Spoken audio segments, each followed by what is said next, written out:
iniciando aqui o pilar das virtudes de uma forma mais detalhada do que nós fizemos até agora.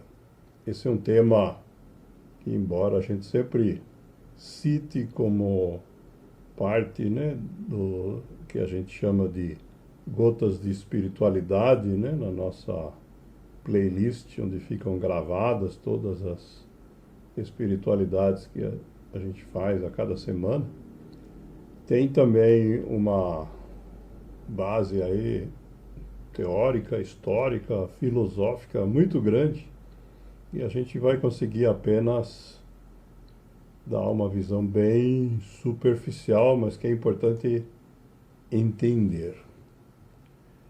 Também é importante entender, né, o conceito de virtuosidade, né, que é a prática, né, das virtudes.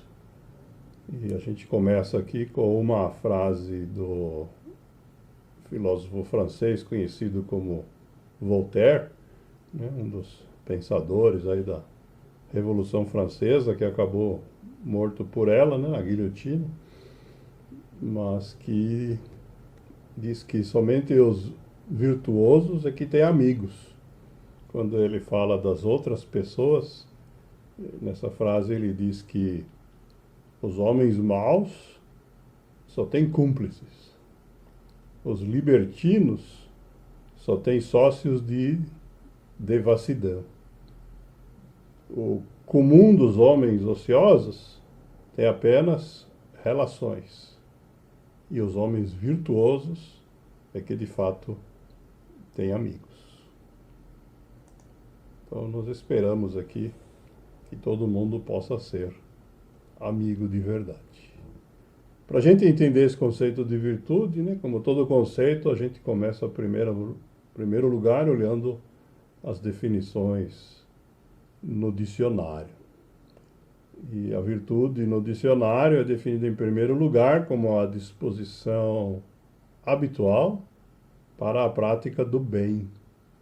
Em segundo lugar, como a qualidade ou conjunto de boas qualidades morais. Então a gente vê que, né, tem a ver com essa questão da gente saber agir bem. Se a gente for procurar mais definições em enciclopédias ou outras fontes mais aprofundadas, nós vamos encontrar definições como essa, por exemplo, que diz que uma qualidade moral ou um atributo positivo de um indivíduo, ou então a disposição de um indivíduo de praticar o bem, e não apenas como uma característica, mas como uma verdadeira inclinação. As virtudes são os hábitos constantes que levam a gente para o caminho do bem. Essa questão do hábito constante é importante. Não basta a gente ser virtuoso de vez em quando. E essa ideia é uma ideia que os seres humanos vêm estudando de longa data, né, na história da filosofia, principalmente. Esse tema vem sendo tratado desde a época de Platão. Aristóteles escreveu vários textos aprofundando essas ideias. Depois, vários outros filósofos, entre eles o Epicuro, na antiga Grécia, trabalharam esse assunto. Ele caiu na civilização do Império Romano, foi herdado pela civilização cristã que se seguiu ao Império Romano, mas ao mesmo tempo nós temos esse tema sendo tratado também na cultura hindu e mais modernamente, né, a partir aí do iluminismo, né, esses filósofos como Descartes, Kant, Nietzsche, que nós já citamos em outros contextos, também foram fundo nessas questões ligadas às virtudes. Obviamente aqui em alguns minutos não dá para expor as ideias de todos eles, mas é um assunto, se quiser se aprofundar, dá para passar muitos anos estudando. Uma questão que a gente precisa colocar aqui, que é importante na prática, é assim, apesar da definição dizer que a virtude é a prática constante do bem, né, isso leva a gente a supor, então, que é o contrário, né? A prática do mal é que se torna aí o vício, o defeito.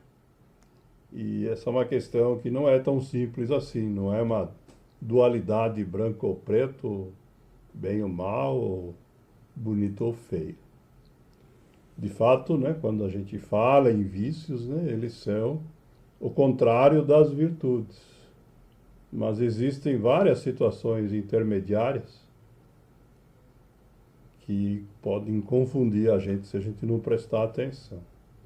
Existem algumas virtudes que podem ter mais de um vício como oposto. Isto é, para o bem isso tem uma possibilidade e para o mal pode ter muitas. E existem também algumas virtudes que têm a característica que elas são um comportamento meio termo. Isto é, se a gente vai muito para um lado, a gente cai num vício, e se a gente vai muito para o outro, também. Né? Então, se pensar, por exemplo, na generosidade, né, como uma virtude, ela tem essa característica. Se você for generoso demais, vai ser ruim para você, você vai ficar sem nada. Né?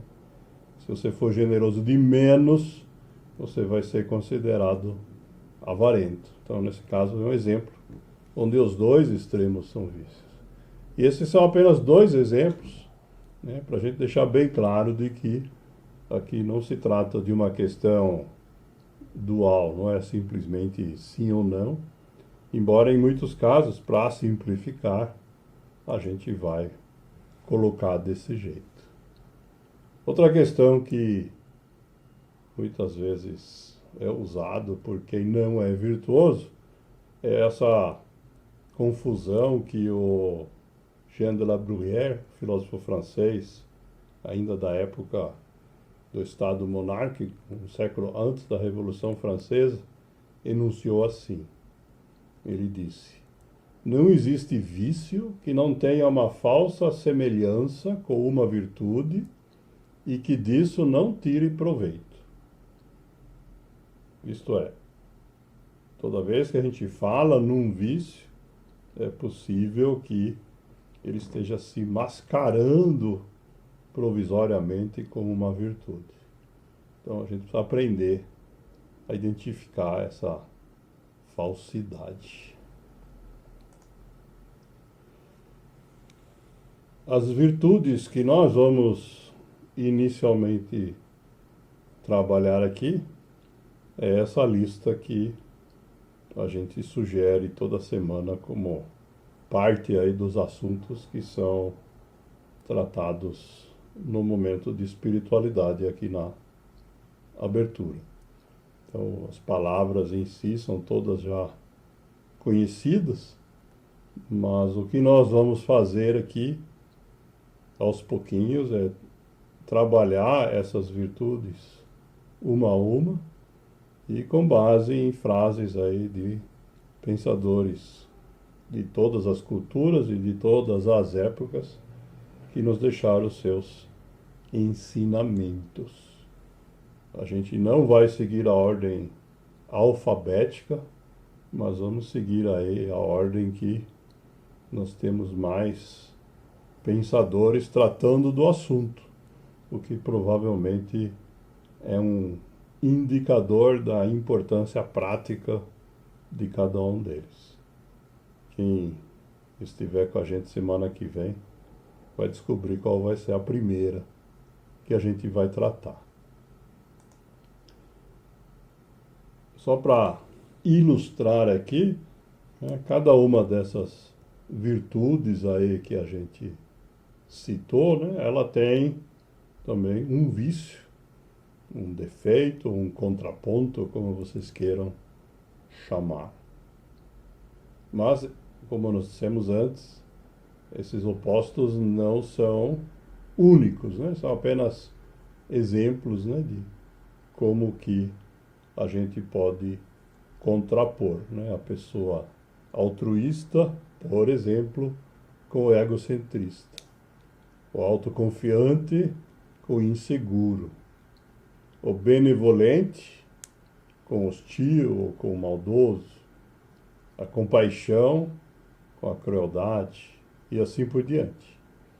A lista completa com essa segunda parte aqui, né? Vocês têm aí vários outros exemplos, né? A justiça, obviamente, a injustiça, a humildade, a arrogância, a prudência com a imprudência, a simplicidade com a complexidade, a tolerância com a intolerância e a honestidade. Nós já temos aí 3 exemplos de opostos, né? A desonestidade, a falsidade, o fingimento. Então, o nosso desafio vai ser a gente trabalhar cada uma dessas virtudes. E